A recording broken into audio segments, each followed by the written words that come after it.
Io sono molto preoccupato e guardate che gli indicatori economici che abbiamo non sono positivi.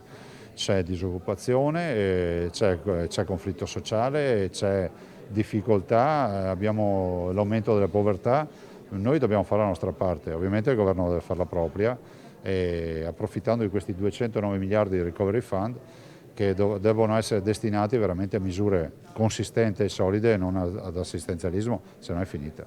La terza giunta regionale sotto la presidenza di Luca Zaia nasce in uno dei periodi più difficili nella storia recente del Veneto. Di questo ne sono coscienti tutti a Palazzo Balbi. Gli assessori, 3 donne e 5 uomini, firmano per l'accettazione dei decreti di nomina con deleghe che per la maggior parte saranno sostanzialmente uguali al quinquennio precedente.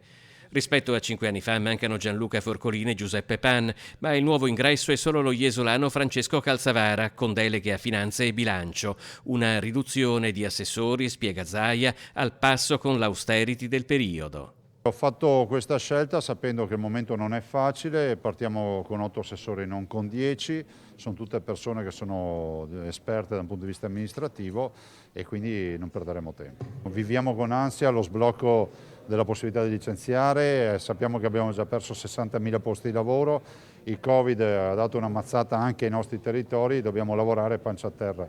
La prima giunta è convocata già mercoledì alle 12. Il primo obiettivo è l'approvazione del bilancio. Vicepresidente Elisa De Berti, riconfermata assessore ai trasporti. Assieme a lei ci sono Giampaolo Bottacin, Ambiente e Protezione Civile, Federico Caner, Turismo e Agricoltura, Cristiano Corazzari, Cultura, Sport e Sicurezza, Elena Donazzan, Lavoro, Istruzione e Formazione, Manuela Lanzarin, Sanità e Servizi Sociali e Roberto Marcato, Attività Produttive e Commercio. Nessuno le ha detto di no, ma tutti sono preoccupati.